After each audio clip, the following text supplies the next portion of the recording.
reach 80% double dose in Sydney in terms of, in favour of moving people to home quarantine and even potentially a shorter 7-day quarantine? Well, certainly between 70% and 80%, there's no doubt we'll be going through a transition.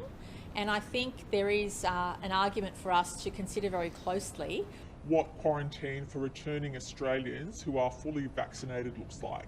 There will be a transition in the quarantine system from 70% double dose to 80% double dose, and once we hit 80% double dose, we will definitely be opening up Sydney Airport to welcome home Australians, and with less pressure on having them in the quarantine system, it actually means we can welcome home more Australians who are double dose vaccinated, because they will essentially be required to be in quarantine for a period of time, and the health experts will give us guidance on what length that should be. I know in some countries it's as low as 7 days, and it might be that when they land they take a quick test, and if it's negative there might be a shorter time period if they're double dosed. But in any event, we're relying on the health advice to help us guide our decision making, but I'm confident that there'll be a definite transition between 70% double dose and 80%, and in fact there are draft papers that we're working on at the moment. Just to follow up, system, sorry, because at the moment the trial that's underway in South Australia means facial recognition technology scanning for home quarantine.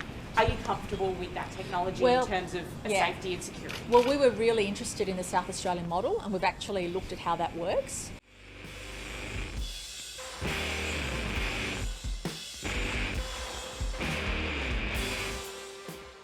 High-tech tracking could soon be used instead of police door knocks to monitor those in home quarantine when our border opens with Victoria. Our state's top cop also giving the strongest indication yet that unrestricted travel can be achieved by Christmas. Police compliance checks on people quarantining at home could soon be a thing of the past, replaced by an app using face scanning technology to confirm someone's identity and geo-mapping to check exactly where they are.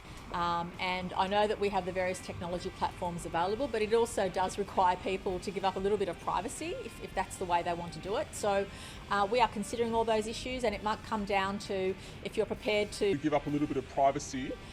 You can then quarantine at home. Authorities want the technology in place to monitor people who come into the state when our border with Victoria softens. I think physical presence will always be better. Are there any privacy breaches in terms of tracking where people are 24/7? The Premier confident it will be as safe as in-person checks. I think the new technologies that we're considering allow us to make much more frequent visits at a lower cost. Technology also the key to further easing restrictions at pubs, bars and restaurants. QR identification codes that people can scan with their phones being rolled out to make contact tracing easier. We're working through the policy arrangements in terms of whether it's going to be mandatory for people to do that, but I think venues will want to make sure that their venues are seen to be as safe as possible for people. The system will be in place when the ban on stand-up drinking inside lifts, which is likely to happen in the next fortnight. If that's the price we have to pay, then we support it, because stand-up drinking is such an important component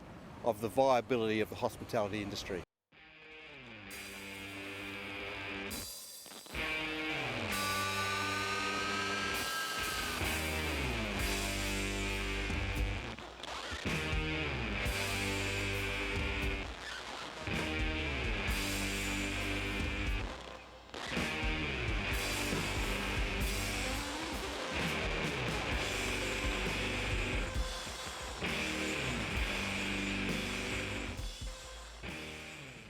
I mean, these are the conversations we're having and the discussions we're having, but it could very well be the case. But there's no doubt that in a pandemic, if we're trusting people to quarantine at home, and some health experts aren't comfortable with that, a lot of health experts would say would prefer them to be in a known location.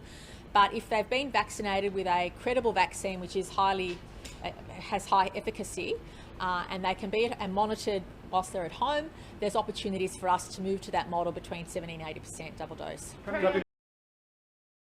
But it also does require people to give up a little bit of privacy. If you're prepared to give up a little bit of privacy,